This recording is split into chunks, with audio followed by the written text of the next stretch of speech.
Olá pessoal, hoje eu vim aqui tratar de uma ciência, mostrar para você uma ciência que começou a ser desenvolvida nas primeiras décadas do século XX e que continua a ser desenvolvida por trás dos holofotes. Bem, ela consegue resolver três coisas. Essa ciência é usada para atingir três objetivos. O primeiro deles é para resolver conflitos, principalmente em empresas. Ela também é usada para criar tendências de mercado. Então veja, eu não estou dizendo para descobrir tendências de mercado. Não, esta ciência, ela é usada para criar tendências de mercado. Veja que a potência é muito mais elevada. Enquanto se você está buscando entender qual é a tendência de mercado, você está atrás dessas pessoas. Essas pessoas que usam essa ciência para criar tendências de mercado, elas estão à sua frente. E o potencial maior dela, ela é tão potente, melhor dizendo, que você consegue com ela reeducar uma sociedade, ou se você quiser a nomenclatura mais conhecida hoje, você consegue usá-la para operar, colocar em prática o que a gente chama de engenharia social. E em escala global, não é somente em um país. Bom, então me acompanhe que hoje o assunto vai ser pesado. Bem, eu quero começar aqui. Primeiro eu preciso mostrar para vocês, o livro, tá ok? O livro é esse aqui.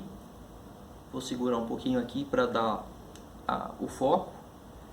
Ele está em inglês, eu não sei se tem tradução em português, tá ok? Eu vou traduzir aqui, na verdade eles são dois livros em um, Então o primeiro é Resolvendo Conflitos Sociais. Hoje eu vou tratar só disso, que já com isso aqui a gente atinge esses três resultados que eu citei. E que essa primeira parte aqui, tá ok? Essa primeira parte. E a segunda parte, o segundo livro, é Teoria de Campo na Ciência Social, tá? Não vou entrar em detalhe disso aqui. É o aprofundamento dessa primeira parte, que é a segunda aqui, tá bom? O autor, não do livro, porque este autor é o Kurt Lewin, um alemão que veio para os Estados Unidos ali na década de 20 ou de 30, eu acho que ele veio fugindo do nazismo, E ele trabalhou no MIT. Então todas aqui, o que tem aqui? Aqui tem a compilação que foi feita pela Associação Americana de Psicologia, de todas, não de todas, as pesquisas, mas as principais. Então ele não fez o livro. Ele só se ocupou em fazer as pesquisas. Ele mesmo estava por trás dos holofotes. E essas pessoas que continuam pesquisando isto aqui, esta linha de pesquisa, que é chamada de sociopsicologia, eles continuam atrás dos holofotes. Esse cara aqui, ele teve objetivo político, porque o objetivo dele não era resolver conflitos em empresas, o objetivo dele não era criar tendência de mercado, o objetivo político, e ele deixa claro em várias das suas pesquisas, eu acho que em todas, ele sempre cita na parte final, para sempre relembrar o que ele estava buscando, era sim reeducar a humanidade. O objetivo dele era empreender a engenharia social. Na primeira parte do livro ele cita como reeducação, ele chama de reeducação, E ele deixa claro que ela não tem nada a ver com escola de criança. As crianças são importantes, as escolas são importantes, mas o projeto era de outro nível, né? E na segunda parte ele já chama realmente do nome que a gente conhece atualmente, que é engenharia social. Bem, então vamos lá. A primeira pesquisa, eu quero citar a primeira pesquisa onde começa, né? A primeira pesquisa que está aqui compilada, a primeira pesquisa dele. Ele faz um grupo, ele faz na verdade 2 grupos. Então ele pega crianças, seleciona crianças que não são de qualquer idade, então eles chegam à conclusão que não podem ser crianças muito novas, nem muito velhas e nem adultos. Então são crianças ali, eles chegaram à conclusão, pela psicologia, que as crianças de 11 anos de idade serviriam melhor. Então eles selecionam essas crianças e fazem 2 grupos. O que ele quer testar ali? Ele quer testar como funciona a interação de grupo num grupo autocrático, com um líder, vamos dizer, tirano, e um outro grupo, num grupo chamado democrático. Então o que ele faz ali? Ele coloca as crianças e define um objetivo. Certo? Ele define um objetivo que é fazer umas máscaras. Né? São crianças, então, olha, nós vamos fazer máscaras.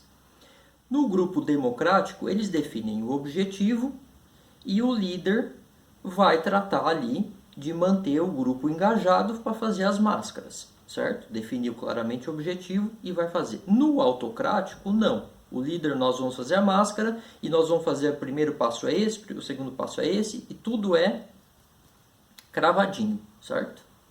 E aí eles mediram matematicamente o engajamento dessas crianças. Então aí ele define realmente o engajamento no democrático é melhor, tal, enfim. Mas para que ele fez isso? Para ver simplesmente o engajamento? Não. Ele fez essas pesquisas, e essa foi a inicial, aqui está aqui, né? Para entender, para realmente fundar essa ciência, que é o quê?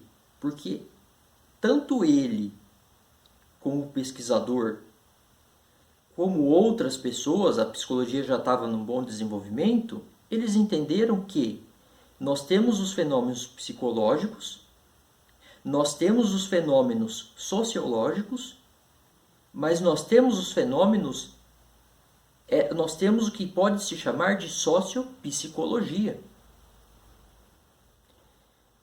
As pessoas sozinhas têm um comportamento, as pessoas em grupo têm outro comportamento. Ele fala, como que isso se dá? Ele quis entender este fenômeno sociopsicológico, certo? Como o grupo influencia, como é a dinâmica de uma pessoa, psicológica de uma pessoa, dentro de um grupo.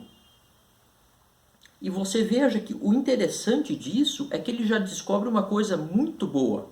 Por exemplo, a coisa mais importante que eu acredito, tá? Dessa pesquisa, acho que o ponto fundamental dela, que é o que faz uma pessoa pertencer a um grupo. Eu acho que essa é a parte fundamental, é a descoberta fundamental. Geralmente quando a gente, e ele discute bastante isso, geralmente quando a gente pensa em pertencer a um grupo, a gente pensa em similaridades. Ah, é porque eu tenho similaridades aqui, tenho similaridades ali com a pessoa. Ele fala assim, não é que não tem nada a ver com similaridade, mas se você coloca similaridade, isso é muito fraco. Por exemplo, qual que é a similaridade entre as pessoas, entre os brasileiros? Pode chocar você, mas as similaridades são muito pequenas. Em todos os níveis. Em relação à profissão, em relação a crenças, em relação a gostos musicais, em relação à culinária, em relação à região que vive, ao modo de viver, há uma série de coisas, similaridades, por mais que elas pareçam, em algum momento ali, né, quando a gente pensa assim, superficialmente, que pareça que é similaridade, não é. O que é afinal?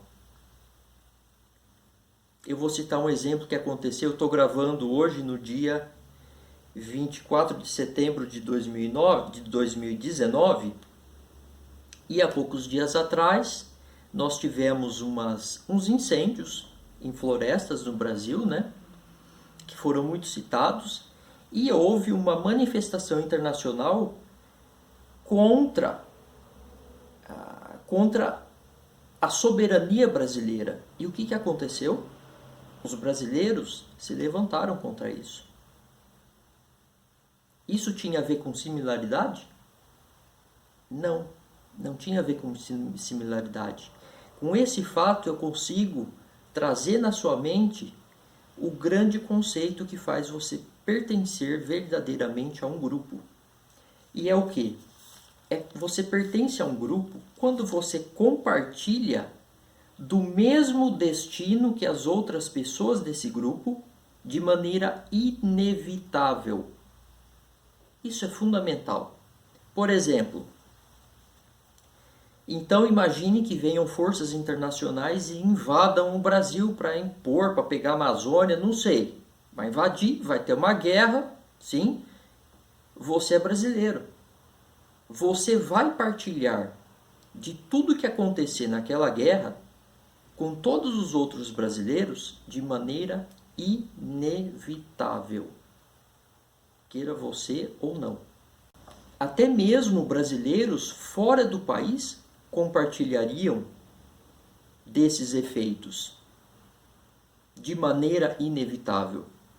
Por exemplo, na Segunda Guerra Mundial, mesmo alemães fora da Alemanha, por serem alemães, mesmo que eles não compartilhassem nada com aquilo, com o que estava sendo feito na Alemanha, eles eram o quê? Você é alemão. Todo mundo olhava a eles, você é alemão, você é alemão. E queira ou não, sem querer, eles estavam partilhando aquele mesmo destino, de alguma forma. O mesmo aconteceu com judeus. Então, você sempre vai ver, se você analisar, você vai ver que este conceito é fundamental. Tá ok? Obviamente, este é o único? Não, tem uma série de conceitos, tá? Eu vou tratar aqui dessa parte principal para fazer essa explanação e explicar como usar como usar esse conceito, né, essa ciência, entender o que ela é, o potencial dela para atingir aqueles 3 resultados que eu citei no início do vídeo.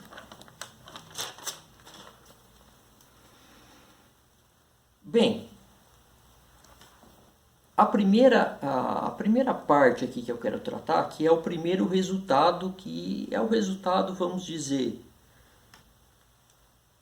é um dos resultados mais interessantes, né? Que mais facilmente as pessoas podem usar aí no dia a dia, porque todo mundo está dentro aí de um grupo, de uma empresa, né? Que é a importância de usar essa ciência para resolver conflitos. Uma das coisas interessantes que ele descobriu, o Kurt Lewin, é sobre a importância das lideranças. Não tem como colocar em prática essa ciência sem líderes. Líderes são fundamentais, tá ok? Então, quero citar aqui a resolução de um conflito que aconteceu numa fábrica britânica. Era uma fábrica na época de vestuário. Então tinham as costureiras, tinha a gerente da fábrica e tinha uma pessoa só que cuidava da manutenção das máquinas de costurar. E quebravam muitas máquinas, certo? E esse cara não dava conta de tudo, então ele fazia umas gambiarras ali para manter tudo funcionando. Ou seja, estava bagunçada a coisa.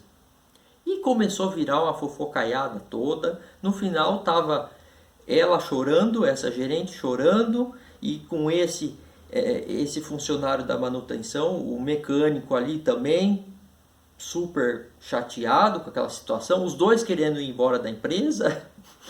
Tava aquela situação horrível, né? E uma fofocaiada, que ela falou isso de você, né? As costureiras, né? Dizendo, que ele falou mal de você e ela falou mal de você também, enfim. Um falando mal do outro, mas por trás, né? Como se eles estivessem fazendo fofoca.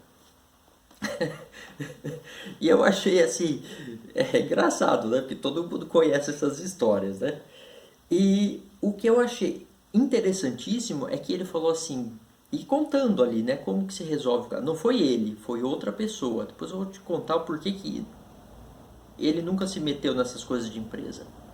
Mas ele cita, certo? Que era um colega dele que tratou disso aí. Fez parte do estudo dele.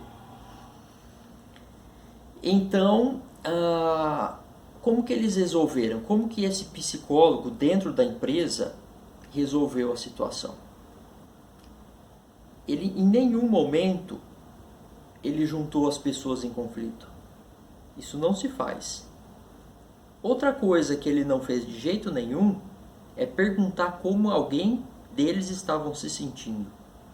O que você está sentindo? Jamais tocar no sentimento da pessoa. Eu não quero nem saber o que você está sentindo. O que ele procurou? Um fato. Porque os sentimentos apareceram devido à ocorrência de um fato. Então ele foi lá, entendeu como aquilo funcionou, colocou em prática aquela ideia, aquelas constatações de um grupo democrático, certo? Então ele foi isoladamente e falou com as costureiras, né? E pegou um grupo pequeno, não todas elas, não juntou todo mundo. Foi lá sozinho com as costureiras, as que davam mais problema, e perguntou o que aconteceu, tal. E qual que é a sugestão que vocês dão para resolver isso?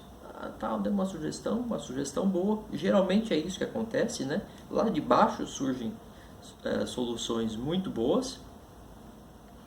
E aí ele conversou com o rapaz da manutenção, né? Com o mecânico. E o mecânico falou assim, olha, eu não sei o que fazer, eu não sei qual consertar primeiro, e tudo quebra, e isso não é definição minha, eu não tenho que definir qual que tem que consertar, porque tem as máquinas mais importantes, tem as que não são as mais importantes. Isso ele já tinha discutido com as costureiras mesmo. As costureiras disseram, né, quais são as mais importantes, tal, e deram sugestão, olha, tem que colocar essa aqui primeiro, porque essa aqui é a máquina mais importante, quando ela quebra tem que dar atenção primeiro para ela, depois para as outras e tal. E aí ele falou assim, mas elas falaram, eles deram uma sugestão assim, fazer primeiro essa máquina, depois a outra. Eu falei assim, ele falou, e aparece uma solução boa, por mim tudo bem.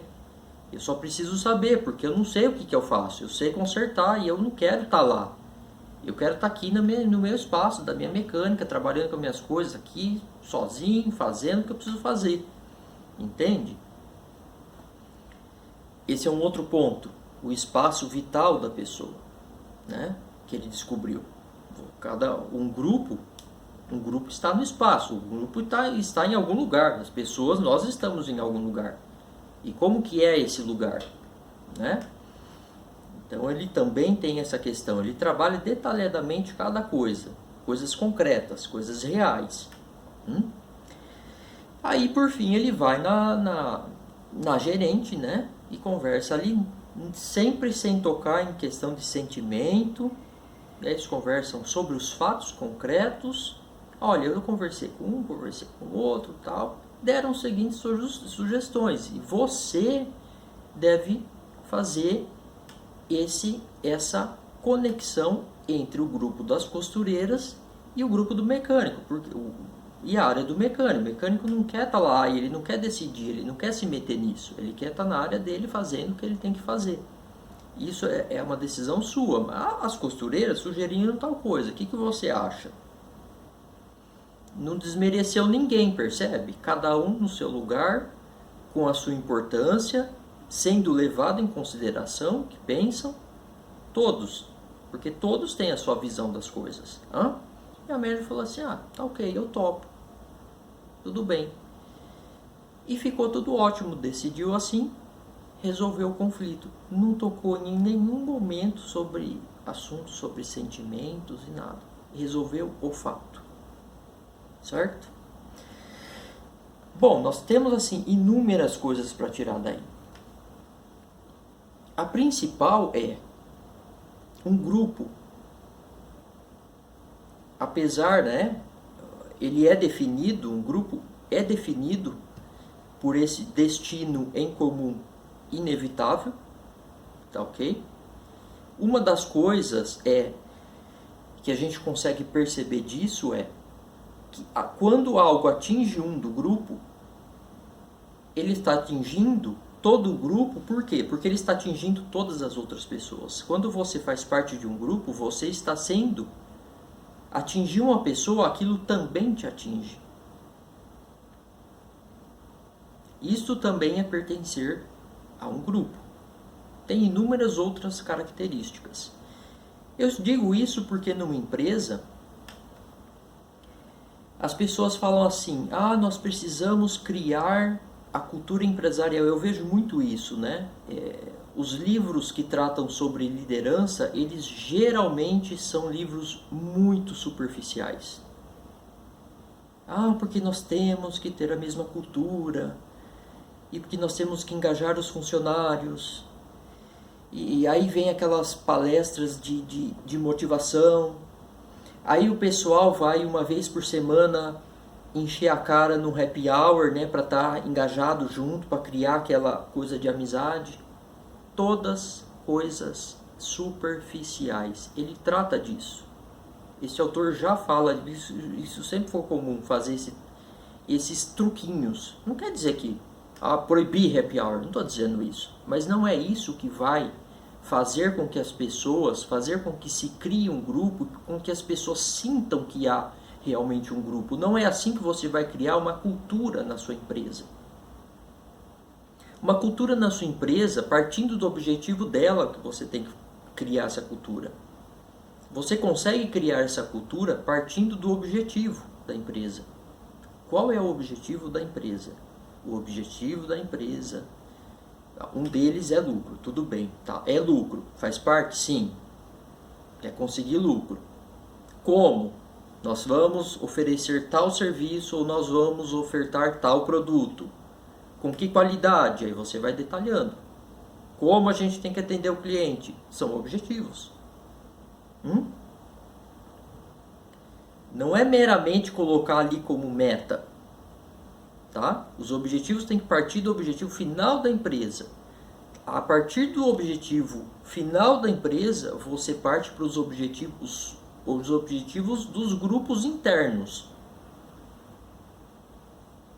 O grupo das costureiras, o grupo da manutenção, o grupo do não sei o que. Certo? Cada um vai ter o seu objetivo. Mas qual é o objetivo final? Como você quer criar um grupo se você não consegue fazer com que as pessoas entendam e sintam e vivam com a ideia de que, nitidamente para eles, de que todos estão partilhando do mesmo destino inevitável. Por exemplo, se a empresa não tiver lucro, o que acontece? Todos vão partilhar do prejuízo. A empresa pode fechar, não paga salário, não é? Você tem uma série de coisas nesse sentido. Então, a criação de uma cultura dentro da empresa, desse engajamento, ela parte dessa definição clara de quais são os objetivos, tanto o objetivo final da empresa, quanto os objetivos de cada time, de cada parte, de cada subgrupo dentro da empresa. Por exemplo, as pessoas têm que ter ideia, nós temos uma fábrica e nós temos que criar uma cultura de segurança do trabalho. Tá, se explodir uma máquina lá num outro grupo, ela pode atingir o seu. Ela pode te atingir. Isso sem falar no prejuízo que a empresa pode quebrar e tudo mais, vai atingir também. Percebe quando a gente tem um conceito correto, que é um princípio, a gente pode estender ele e a gente consegue entender como usar, como fazer realmente para aquilo funcionar? Então, assim, esse livro, essa ciência que esse cientista desenvolveu, pesquisou, ela é importantíssima, ela é poderosíssima. Então você tem que criar realmente, desde lá de cima, essa cultura. E quem são as pessoas que vão passando essa cultura e vão trabalhando essa cultura em cada grupo, cada subgrupo? São os líderes, começando do líder lá de cima, do dono, do presidente, não sei. E aí você vai passando. Não é escrever um código de conduta, truquinho. Aqui nós temos a cultura disso e não sei o quê. Se você for para o funcionário e começar a conversar com ele, ali você vê realmente, tem aquela cultura realmente? Aquilo realmente acontece? Aquilo realmente é partilhado por eles? O pessoal contrata as pessoas e fala assim, o que eu vou fazer? Não, você vai ajudar o fulano lá, você vai entrar lá naquele time, você vai ajudar o pessoal lá. Tenha santa paciência, né? Depois vem me falar que não, que nós temos uma cultura, você põe no site da empresa. Não dá, né? Então aí vamos falar assim, poxa, mas fica rígida. Não, a empresa não fica rígida. Não é esse o ponto. Você pode redefinir e deve redefinir, mas redefinir. Se o objetivo da empresa mudou, se aquele objetivo antigo não é mais o atual, não é que você tem que pegar aquele objetivo, jogar fora e não ter mais nada. Não. Olha, redefinimos o objetivo. Então redefina. E passe por todas as camadas de liderança. Todas as camadas de liderança têm que ser treinadas neste objetivo para levar para suas equipes. Porque é aí que você vai criar. Estamos partilhando perante esse objetivo, de acordo com esse objetivo, estamos partilhando do mesmo destino empresarial inevitável. É assim que a coisa funciona. É neste sentido que vai. Tá ok? Um aspecto importante sobre a criação deste objetivo, de ter claro esse objetivo, é que eu citei que as pessoas precisam ter o espaço delas, não é? O espaço delas e elas saberem qual é o espaço delas. Isso é importante. O meu espaço é esse aqui. Tá? Cada um saber qual é o seu espaço, onde ele vai circular, tal. Outro ponto que o objetivo claramente definido é importante é porque isso dá um chão para a pessoa. Tá? Este chão é onde a pessoa sabe que ela pode circular, porque ela sabe os objetivos. É muito importante notar aqui a questão do chão psicológico das pessoas no grupo. Tá? Então, no caso ali, por que houve o conflito naquela fábrica de roupas? Porque não estava definido claramente quem é que tinha que tomar a decisão de qual máquina tinha que ser consertada primeiro. Quem define isso? Por exemplo, o chão da decisão é de quem? É do gerente? É da costureira? De qual costureira? É do mecânico? Ou seja, era um chão ali, vamos dizer, movediço, ninguém sabia como resolver aquilo. Isso acontece aos montes nas empresas. O que é esse problema? É um problema de liderança, de que a empresa não tem objetivos claros, tanto o objetivo inicial da empresa, quanto objetivos em cada time, os subobjetivos, né, objetivos nos subgrupos. Isso não está claro. Não está claro o espaço vital de cada um e de cada grupo. As lideranças não sabem quais são os objetivos delas. Você provavelmente não tem comunicação efetiva entre os líderes e aquilo vira uma bagunça, tá? Então, assim, uma das coisas para criar um chão psicológico é o objetivo definido, o objetivo claro. Tá? Então, do objetivo claro vem uma série de coisas. Vem a criação desse chão e vem a criação realmente do grupo, em que as pessoas estão partilhando do mesmo destino inevitável. Preste atenção nisso. Aí vem uma criação de cultura. A partir dali. Certo? Criação de cultura, gente, ela não é de cima para baixo. A criação de cultura é o todo que cria. Todo mundo participa na criação de cultura. Não, o cara cria lá, um não sei quem escreve o código de conteúdo. Essa é a cultura da empresa. A criação de uma cultura é uma coisa dinâmica. Como que você está usando uma palavra com esse conceito? De cima para baixo. O fulano é o criador da cultura. A cultura é algo dinâmico, ou não é? Todos vão participar, tanto de cima quanto de baixo. Esse é o ponto, é uma coisa viva. Que o Kurt Lewin entendeu perfeitamente.